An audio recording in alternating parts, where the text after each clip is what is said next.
ಕಾಂಗ್ರೆಸ್ ವತಿಯಿಂದ ನಗರದ ಕಾಂಗ್ರೆಸ್ ಕಚೇರಿಯಲ್ಲಿ ಸಂವಿಧಾನ ಶಿಲ್ಪಿ ಡಾಕ್ಟರ್ ಬಿ.ಆರ್. ಅಂಬೇಡ್ಕರ್ ಅವರ 133ನೇ ಜಯಂತಿಯನ್ನು ಕಾಂಗ್ರೆಸ್ ಮುಖಂಡರು ಮತ್ತು ಕಾರ್ಯಕರ್ತರು ಅದ್ದೂರಿಯಾಗಿ ಆಚರಿಸಿದರು.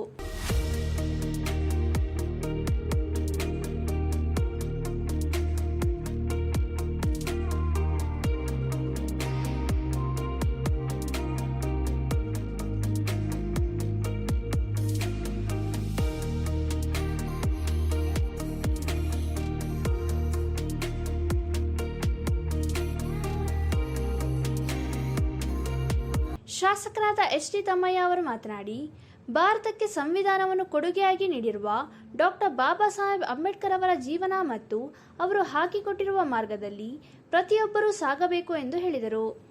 ಬಹಳ ಗೌರವಯುತವಾದ ಕಾರ್ಯಕ್ರಮ, ಅವರ ಅಂಬೇಡ್ಕರ್ ಅವರಿಗೆ ಗೌರವ ಸಲ್ಲಿಸತಕ್ಕಂಥ ಕಾರ್ಯಕ್ರಮ. ಹಾಗಾಗಿ ಮುಂದಿನಂತೆ ಹೇಳ್ತಾ ಇದ್ದೇನೆ.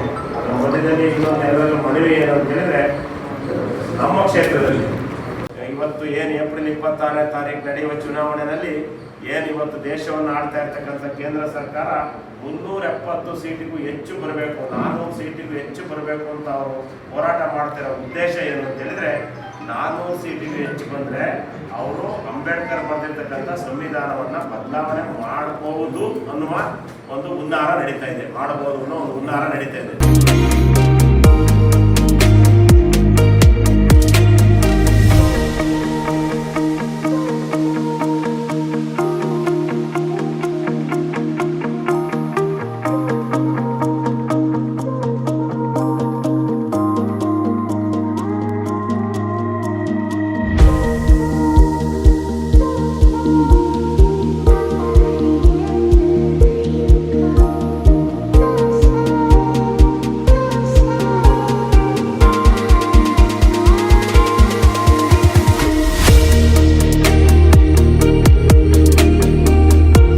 ಸಂದರ್ಭದಲ್ಲಿ ಜಿಲ್ಲಾ ಕಾಂಗ್ರೆಸ್ ಅಧ್ಯಕ್ಷರಾದ ಅಂಶುಮನ್, ಮುಖಂಡರಾದ ವಿಜಯ್ ಕುಮಾರ್, ಮಂಜೇಗೌಡ, ಎಂಎಲ್ ಮೂರ್ತಿ, ನಯಾಜ್ ಅಹಮದ್, ಮಲ್ಲೇಶ್ ಸ್ವಾಮಿ, ಹಿರೇಮಗಳೂರು ರಾಮಚಂದ್ರ, ಹಿರೇಮಗಳೂರು ಜಗದೀಶ್ ಹಾಗೂ ಇನ್ನಿತರರು ಉಪಸ್ಥಿತರಿದ್ದರು.